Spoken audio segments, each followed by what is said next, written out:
Marcos 5, 21. Vamos ler? Diz assim: Quando Jesus voltou de barco para outra margem, uma grande multidão se reuniu ao seu redor enquanto ele estava à beira do lago. Então, chegou ali um dos líderes da sinagoga chamado Jairo. Vendo Jesus, prostrou-se aos seus pés e implorou-lhe insistentemente: A minha filhinha está morrendo. Vem, por favor, e impõe as mãos nela, para que seja curada e viva. Então Jesus foi com ele. Uma grande multidão seguia e o comprimia. Havia ali uma mulher que padecia de hemorragia por 12 anos. Ela havia sofrido muito sobre o cuidado de vários médicos e gastara tudo que possuía, mas em vez de melhorar, piorava. Quando ouviu falar de Jesus, chegou por trás dele, no meio da multidão, e tocou no seu manto, porque pensava: se eu apenas tocar no seu manto, eu serei curado. Imediatamente a hemorragia cessou e ela percebeu no seu corpo que estava curado daquele mal. No mesmo instante, Jesus percebeu que dele havia saído poder. Ele virou-se para a multidão e perguntou: Quem tocou no meu manto? E os discípulos responderam: Vês a multidão aglomerada ao seu redor e pergunta-se: Quem te tocou? Quem tocou a mim? Jesus, porém, continuou olhando ao redor para ver quem tinha feito aquilo. A mulher, sabendo o que lhe tinha acontecido, aproximou-se, prostrou-se aos pés e, temendo de medo, contou-lhe toda a verdade. Então ele lhe disse: Filha, a sua fé curou você. Vá em paz e fique livre do seu sofrimento. Enquanto Jesus ainda falava, chegaram algumas pessoas da casa de Jairo, o líder da sinagoga, e disseram: A tua filha morreu. Por que ainda incomodas o mestre? Jesus, porém, ignorou essa notícia e disse ao líder da sinagoga: Não tenha medo, apenas creia. Então, não deixou ninguém segui-lo, senão Pedro, Tiago e João, irmão de Tiago. Quando chegaram à casa do líder da sinagoga, Jesus viu um alvoroço, com gente chorando e se lamentando em alta voz. Então entrou e lhe disse: Por que todo este alvoroço e lamento? A criança não está morta, mas está dormindo. Todos começaram a rir dele. Ele, porém, ordenou que saíssem.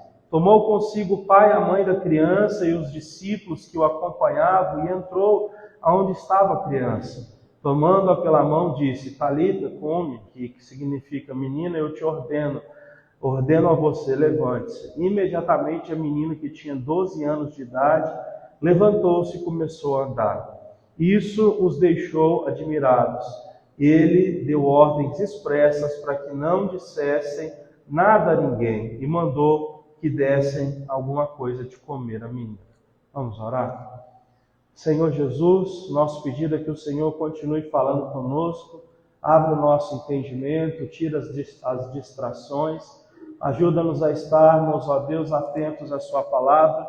A Sua palavra traz vida, fé, graça e força, e que assim aconteça mais uma vez. Obrigado, porque o Senhor é o único que pode nos guardar e nos abençoar, ó Deus, em todas as coisas, porque o Senhor é soberano.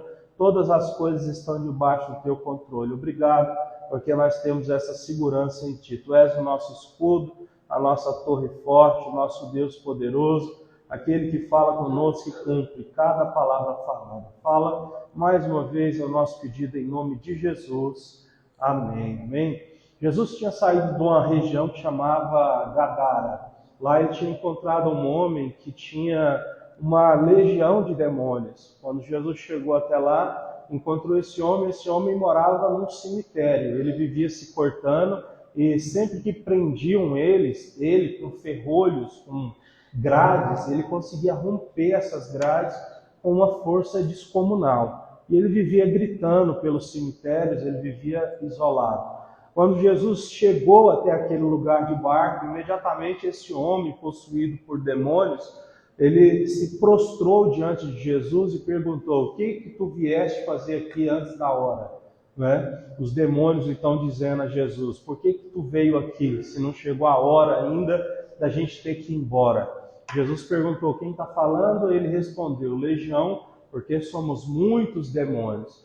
Jesus, então, naquele momento ali, com uma palavra só, libertou aquele homem, né, que vivia nessa situação caótica, e um grande milagre aconteceu. Todavia, como o milagre foi muito grande, um homem que vivia nu, que vivia num cemitério, que vivia se batendo, né, ele foi restaurado a ponto dele tomar banho, fazer a barba, colocar roupas, e ele estava ali com Jesus. As pessoas que vieram dessa mesma região ver aquele homem se assustaram com aquela situação e eles expulsaram Jesus daquela terra.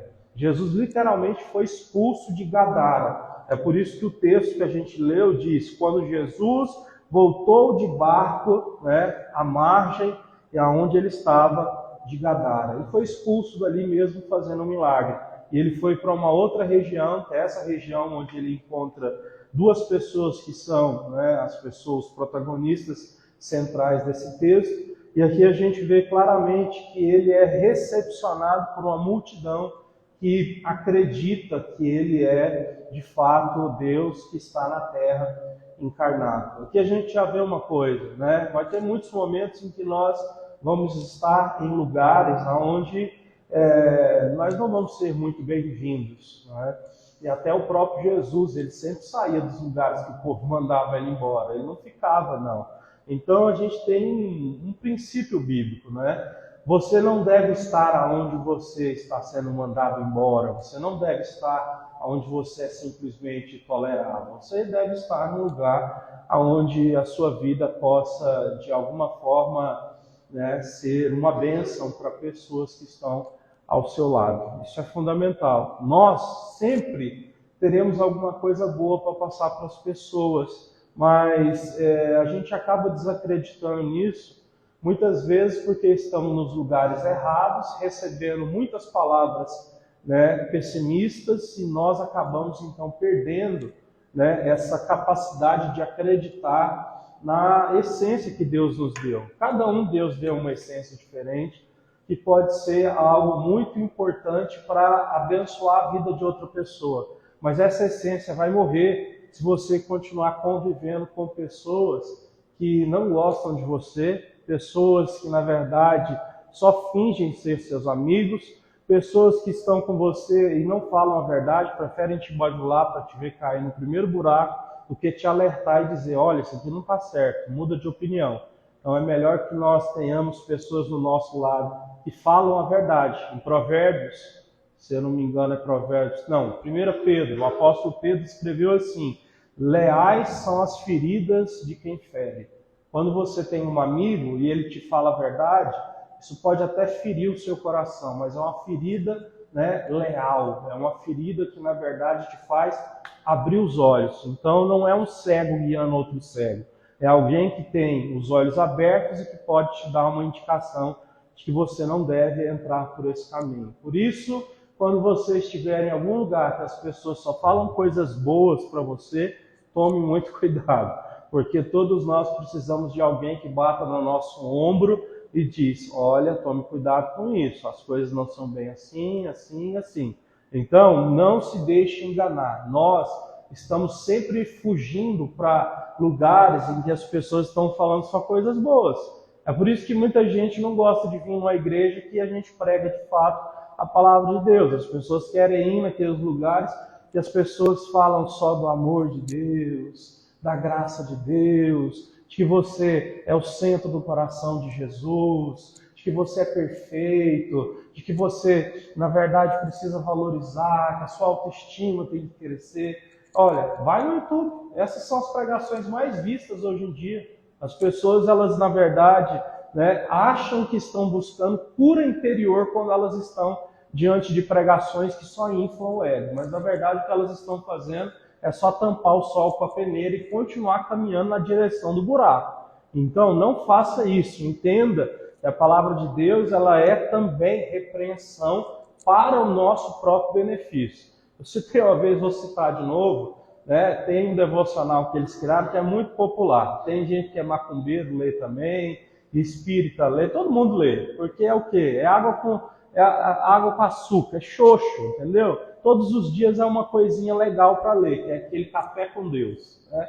Pode ler, não tem problema não, mas é só palavrinha para o quê? Para você ficar bem, Jesus te ama, não temas, entendeu? Não tem uma palavra que vai o quê? Mostrar para você, botar de frente do espelho e dizer, olha, isso aqui precisa ser diferente. Então, até os devocionais que a gente vai seguir, a gente precisa ter uma clareza de que todos nós, né, quando somos desafiados a melhorar, isso nos faz crescer. Quando nós nos colocamos sempre na frente de coisas boas demais, a gente não se desenvolve. Né? Somos, né, feitos no meio dos desafios. Pois bem, aqui Jesus, quando ele chega desse lugar, ele encontra um homem que é muito importante, chamado Jairo, e esse homem se prostra aos pés do Senhor Jesus. Esse homem tinha tudo para ser, né, um homem arrogante, por causa do seu poder religioso e financeiro. Mas não, ele se prostra aos pés de Jesus. O mundo que a gente vive hoje em dia, as pessoas que têm cargos de liderança, elas acham que precisam agir com soberba para demonstrar algum tipo de força de liderança. Soberba não é força de liderança. Soberba não te faz ter autoridade.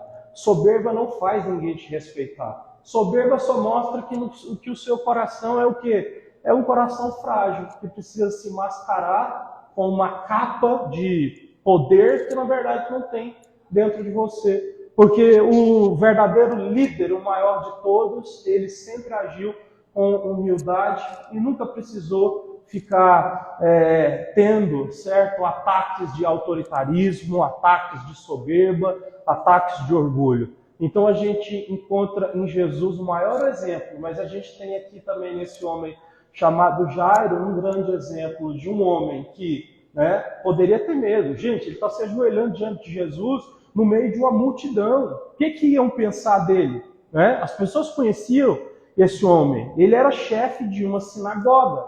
Uma sinagoga existia para uma região inteira. Então aquelas pessoas estavam acostumadas a frequentar a igreja de Jairo, que no caso é a sinagoga judaica. Então, mesmo assim, diante do Senhor Deus Todo-Poderoso, do nosso Senhor Jesus Cristo, ele se dobra, certo? E ele clama. O que a gente precisa entender é isso. Nós não precisamos ter nenhum tipo, certo, de medo, de abandonar nenhum resquício de orgulho ou de soberba que a gente tenha no coração. Joga tudo fora, coloca tudo aos pés de Deus, porque a Bíblia diz que Deus derruba o soberbo, mas ele exalta aquele que é humilde. A Bíblia diz que a soberba é o primeiro passo para a queda, Provérbios 16, verso 2. Mas a humildade é o primeiro passo para o quê? Para Deus levantar uma pessoa. Então, isso é uma coisa seríssima, porque em toda a Escritura você vê Deus sendo bem claro, dizendo que ele odeia a soberba, mas que ele abençoa a humildade. Até o próprio caso de Satanás, a gente entende que é a soberba que fez com que Satanás, que era uma criatura de Deus, um anjo que Deus criou, entenda isso, nós não somos maniqueístas. O que é maniqueísta? Você lembra do símbolo lá, né? O símbolo que fala sobre a parte boa e a parte má? Tem gente que acha que o diabo ele é um deus do mal e que tem o deus do bem. O diabo ele não é um deus do mal. O diabo, na verdade, ele é uma criatura que Deus criou e que ele escolheu a soberba. Ele escolheu querer ser como Deus. E é por isso que, na verdade, ele é o opositor de Deus, porque ele tentou ser Deus e nunca conseguiu e nunca vai conseguir. Então, a soberba é algo que deve ser deixado aos pés do Senhor. Esse homem se dobra aos pés de Jesus e ele clama. Isso precisa estar sempre nas nossas orações. Às vezes as nossas orações elas são mais ou menos assim: Senhor Deus, obrigado por esse dia, perdoa os meus pecados, abençoa a minha família, abençoa o dia de amanhã, me dá dinheiro, prospera a minha vida, em nome de Jesus. Dormiu. A gente precisa aprender de volta a clamar.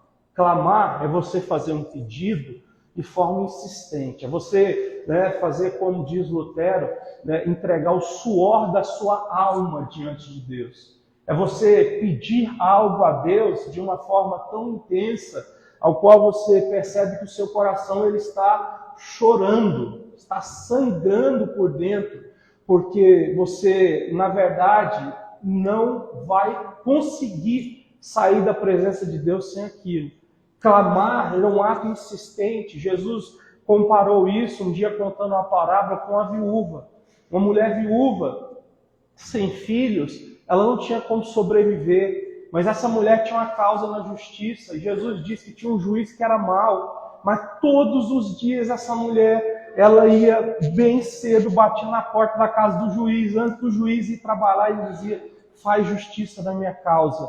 E o juiz não temia a Deus, não temia aos homens, é o que está escrito na parábola, mas todos os dias, insistentemente, essa mulher pedia: faz justiça na minha causa, julga a minha causa. Está escrito na palavra de Deus em Lucas, e pela insistência dessa mulher, o juiz julgou a causa dela. E o juiz disse assim: eu não temo a Deus e nem temo aos homens, mas pela sua insistência, a sua causa foi julgada. O clamor é algo de fato insistente, é o que Jesus falou: bate na porta e ela vai ser aberta, procura e você vai encontrar, pede e você vai receber. Como está escrito em Jeremias 33:3, clame a mim e eu revelarei para você coisas grandes e ocultas que você não sabe. Clamar, então, é colocar, de fato, o que a gente costuma usar, o joelho no chão e pedir ao Senhor. Pedir ao Senhor e pedir: Senhor,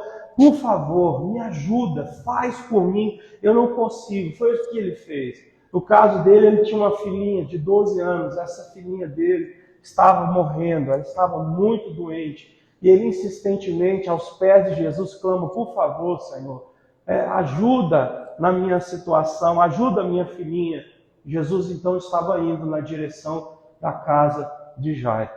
Pois bem, aconteceu algo provável e algo que nos deixa também algumas lições. Uma mulher, ela sofria há 12 anos de hemorragia, fluxo de sangue.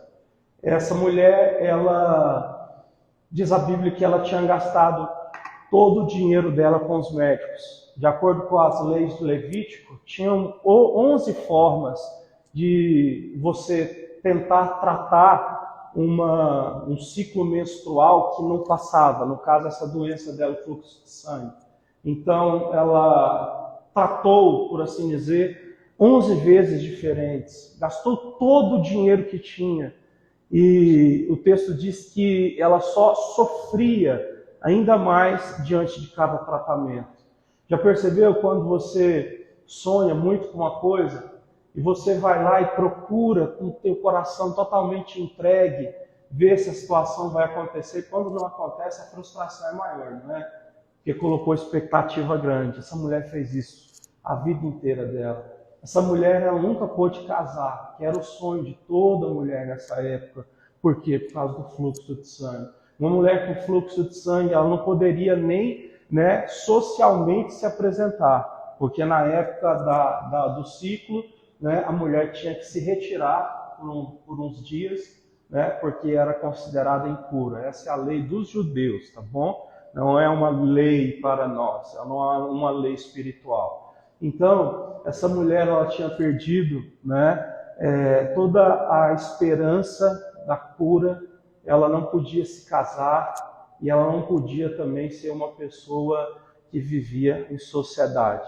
Estamos falando então de uma pessoa que tinha tudo para entregar os pontos, tinha tudo para se entregar à depressão, tinha tudo para se entregar então ao nada, a desistir da vida, parar com tudo. Ela fez o que ela podia, ela correu atrás, ela foi atrás, muitas vezes, 11 vezes, e ela gastou todo o dinheiro, acabou o dinheiro. Ela poderia muito bem olhar para o céu e dizer: Deus, o Senhor me fez doente, eu já tentei de tudo, eu amo o Senhor porque eu busquei fazer as coisas da maneira certa, mas não deu, o Senhor não me ama, eu desisto de viver.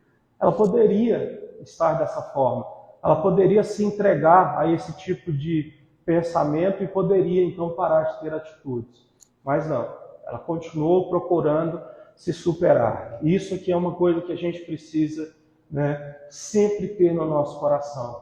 Com Deus, a gente vai precisar, mesmo tendo Deus, a gente sempre vai precisar se superar.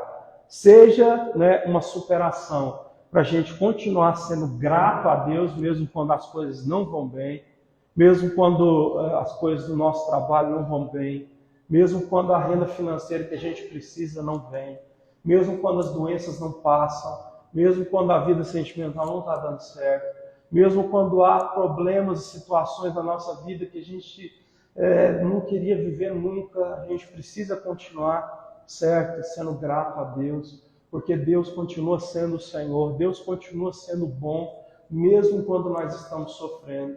Você sabe que, só um parêntese, Satanás ele tinha algumas teses, né? Quando ele chegou na presença de Deus. Uma hora eu quero pregar essa mensagem, as teses de Satanás. Ele chegou diante de Deus e disse assim: olha, Deus, a verdade é que Jó, ele só te glorifica, só te adora, você dá tudo para ele, toma os bens dele. Ele estava dizendo, a primeira tese de Satanás: o homem não consegue te glorificar se o Senhor não der dinheiro, se o Senhor não der provisão. Aí Deus falou: toca na provisão. Ele, o que? Jó perdeu tudo que ele tinha, está lá, a primeira parte. E ele continuou o quê? Adorando o Senhor. Segunda tese de Satanás. Satanás chegou assim: toca na família dele, nos filhos dele, você vai ver que ele não ama mais o Senhor do que os filhos. Se tocar nos filhos, ele blasfema. Deus foi lá e permitiu Satanás tocar nos filhos dele, e mesmo assim, ele adorou o Senhor. Depois Satanás, por último, ele chega meio que na fase ali, no estágio final, e diz assim: pele por pele, toca no corpo dele, porque ninguém consegue amar o Senhor mais do que a si mesmo. O ser humano, ele o quê? De qualquer forma, ele vai querer se proteger e se amar mais do que o Senhor. Aí o que acontece? Deus diz: toca então nele, deixa ele doente, mal, problemático. Jó pegou uma doença muito severa e continuou glorificando a Deus. Então, não existe nenhum tipo de problema que a gente venha passar nessa vida que justifique, certo, o nosso abandono por Deus. Não existe. Então, a gente olha para essa situação e a gente vê uma mulher que não abandonou o Senhor, mesmo passando por todas essas situações. E o que ela faz? Jesus está naquele lugar e ela diz, né? Ela não pode, ninguém pode saber que ela é uma mulher que está doente, porque ela vai entrar no meio de uma multidão. É como se ela fosse uma leprosa ali, em quem ela encostasse, certo? Ia ficar impuro, cerimonialmente e socialmente impuro por alguns tempos. Então ela põe na cabeça dela, ela tem certeza que se ela só encostar em Jesus, o Senhor Jesus pode curar ela. Não precisa falar nada, se ela encostar. E ela vai romper na multidão com muita perseverança, encosta, certo, em Jesus. E Jesus, ele sabe que naquele momento alguma coisa aconteceu, né? E o que ele faz ali é simplesmente para as pessoas, não porque ele não sabe, mas ele vira e pergunta: quem me tocou? Óbvio que ele sabe, mas sempre o que Jesus faz é para trazer um ensino para as pessoas. E os discípulos dizem: ó, multidão, Senhor, como o Senhor disse quem te tocou? Está todo mundo se apertando, aglomerado. Jesus diz: alguém me tocou diferente? E aí a mulher, então, ela sabe, porque ela sentiu no corpo dela que naquele momento algo tinha acontecido. E o texto vai dizer, então, que ela se apresenta e diz: Senhor, fui eu. E aí, então, o Senhor Jesus diz: vai em paz, porque a sua fé te curou. Gente, mas presta atenção nisso. Jesus estava indo aonde? Jesus não estava indo na casa de Jairo para curar a menininha? Só que essa mulher aparece no meio do caminho. E a história dela dá uma demorada. Por quê? Porque Jesus, ele para de andar, ele diz que sai o poder dele, e ele começa a querer ter uma conversa. E isso demora um tempo. E o que acontece? Quando essa mulher está lá e Jesus cura ela, imediatamente depois chega um servo de Jairo, um homem que trabalhava para Jairo, e diz assim: não precisa mais incomodar o mestre, a sua filha morreu.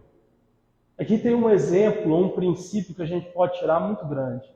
Às vezes parece que Deus demora muito para agir na nossa vida, parece que Ele tira o holofote de nós e coloca o holofote em outra pessoa. Às vezes nessa vida parece que tem pessoas que estão nos atrapalhando de receber as bênçãos de Deus.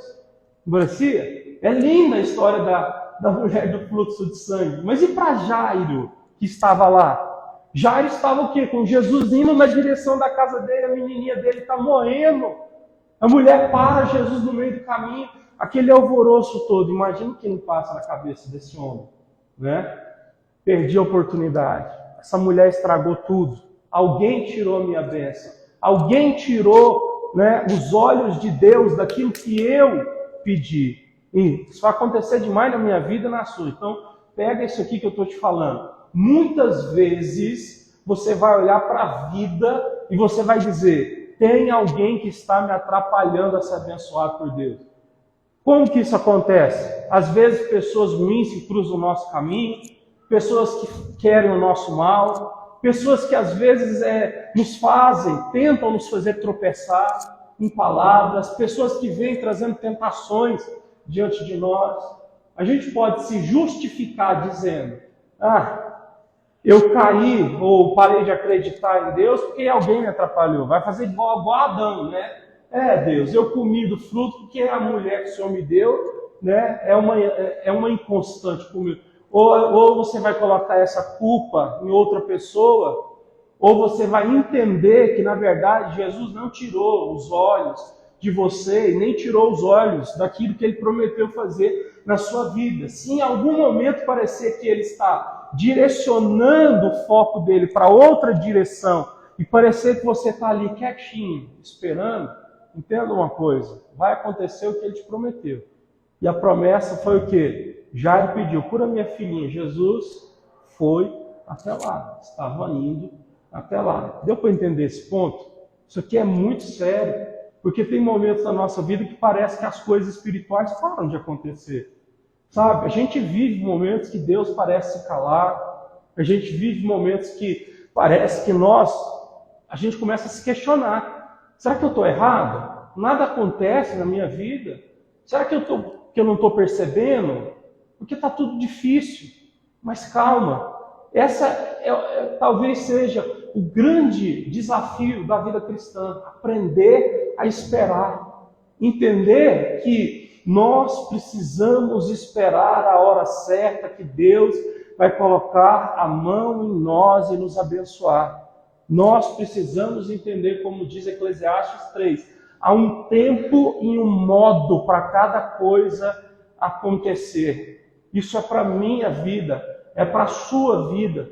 Às vezes você pode se olhar e dizer: poxa, mas eu já tenho tantos anos de vida e isso ainda não aconteceu. Calma, porque, né, não existe uma regra de que na vida de todo mundo, quando você tem tal idade, tal coisa tem que acontecer. Quando você tem outra idade, outra coisa tem que acontecer. Calma, na vida de cada um Deus faz de um jeito, ok? Então, existem algumas pessoas que se casam com 20 e poucos anos, existem outras pessoas que se casam com 30, existem algumas pessoas que crescem espiritualmente desde a adolescência, outros vão conhecer a Cristo já na fase madura da sua vida.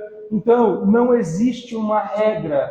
Nós precisamos o quê? Crer em Jesus e parar de tentar criar formas de como Deus abençoa as pessoas. Não existe formas.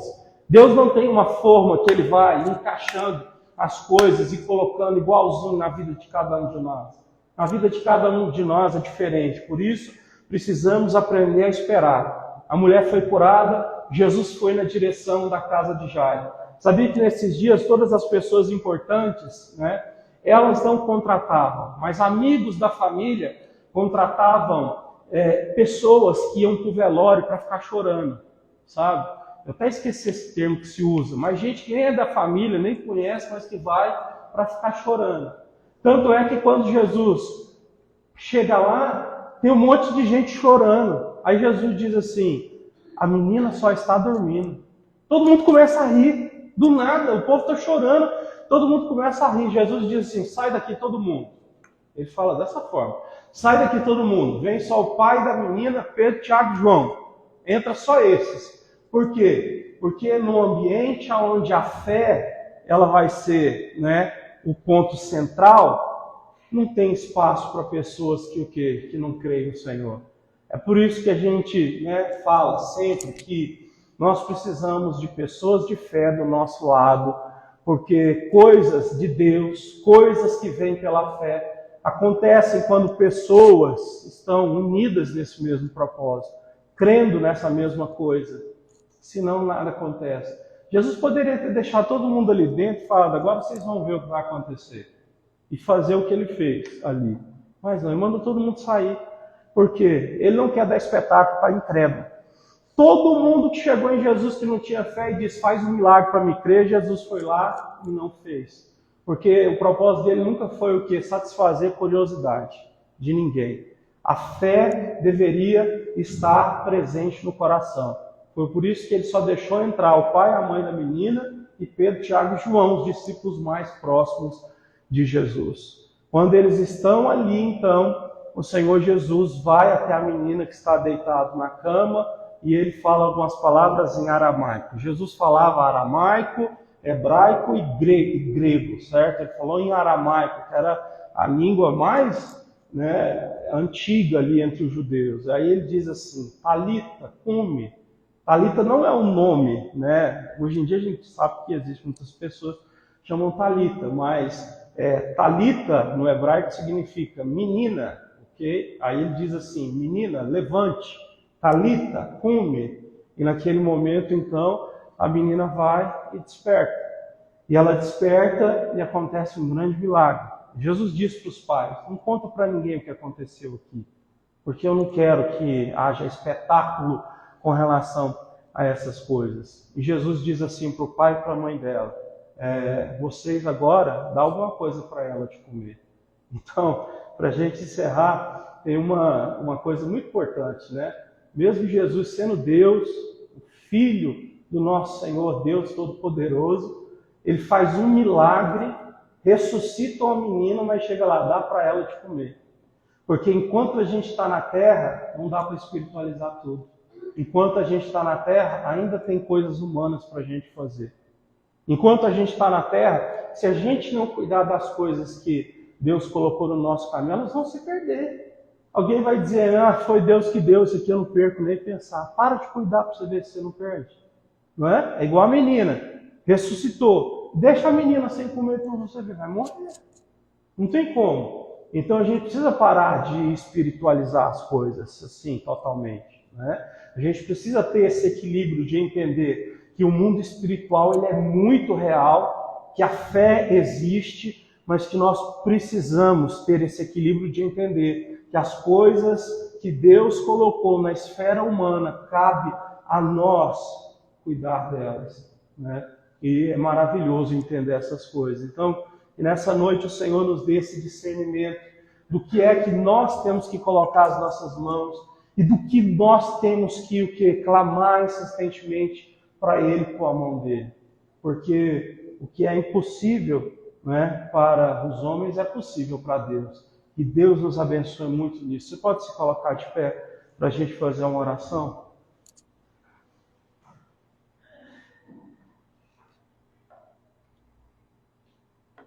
Vamos orar e vamos cantar um hino? Que o Senhor nos abençoe muito com essa palavra. Que Deus possa trazer à sua memória essa palavra no momento certo. Que Deus cumpra as promessas dele nas nossas vidas. Que Deus, com o seu poder maravilhoso, toque os nossos corações, as nossas vidas. Senhor Jesus, nós estamos aqui orando e pedindo que o sobrenatural possa acontecer sobre nós. Que o Senhor nos ajude para que assim a humildade sempre esteja no nosso coração. Que o Senhor nos ajude para que assim nós possamos sempre acertar os alertas que o Senhor nos dá. Nem sempre o Senhor vai nos dar um alerta através somente da palavra. Às vezes o Senhor vai usar alguém. Então nos ajude, Senhor, a ter as pessoas certas do nosso lado. Nós pedimos para que nós possamos continuar perseverando, tentando, sem desistir. Porque nós podemos tentar uma vez, duas, três, mas essa mulher, ela disse a si mesma no seu coração, se eu tocar no Senhor, eu sei, eu vou ser curada. Ela não teve medo, porque se ela fosse descoberta ali antes de ser curada, ela poderia, ou ela seria apedrejada segundo mandava a lei naqueles dias. Mas essa mulher perseverou. Nos ajude a perseverar. Nos ajude a fazer aquilo que parece ser impossível hoje para nós. Nós queremos, Senhor Deus, ir adiante. Nós queremos, ó Deus, e sabemos que a perseverança nos faz chegar em lugares que às vezes os talentos que nós temos não nos levou até lá. Talvez a capacidade financeira também não nos levou.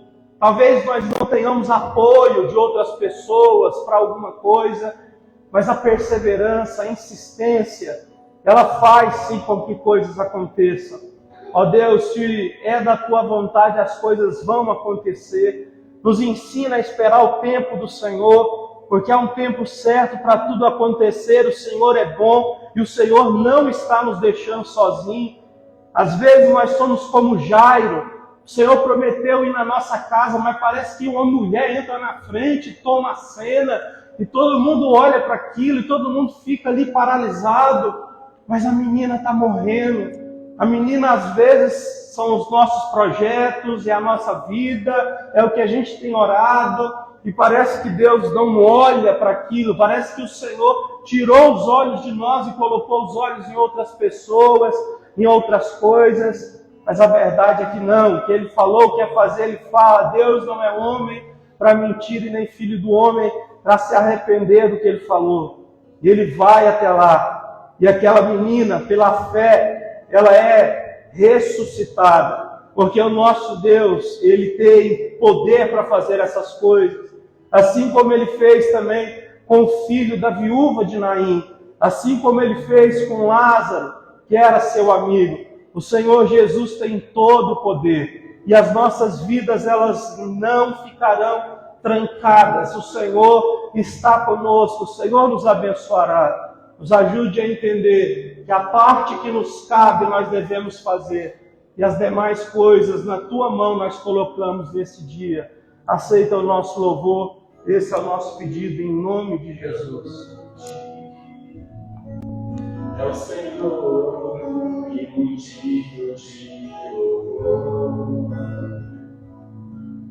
da cidade do nosso Deus, seu santo monte. A alegria de toda a terra.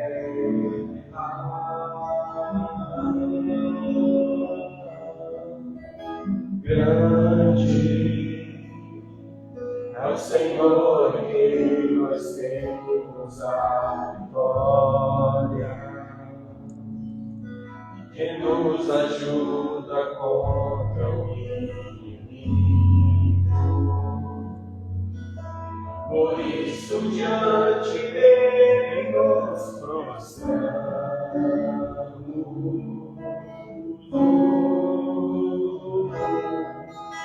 Queremos o Teu nome engrandecer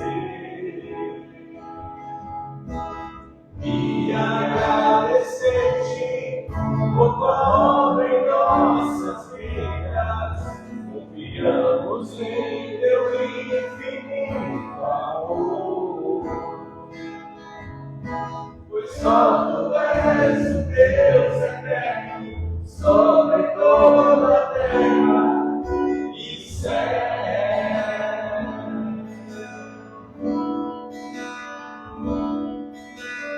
Grande é o Senhor que contigo te louvou, na cidade do nosso Deus, seu santo monte. A alegria de toda a terra.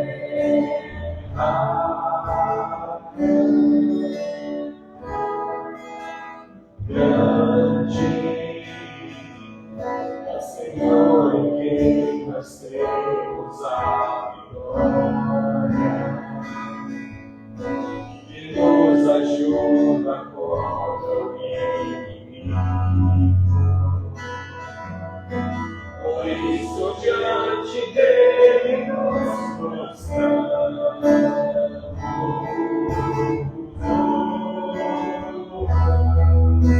Queremos o Teu nome engrandecer e agradecer-te por tua obra em nossas vidas. Confiamos em teu infinito amor, pois só tu és o Deus eterno sobre toda a terra e céu.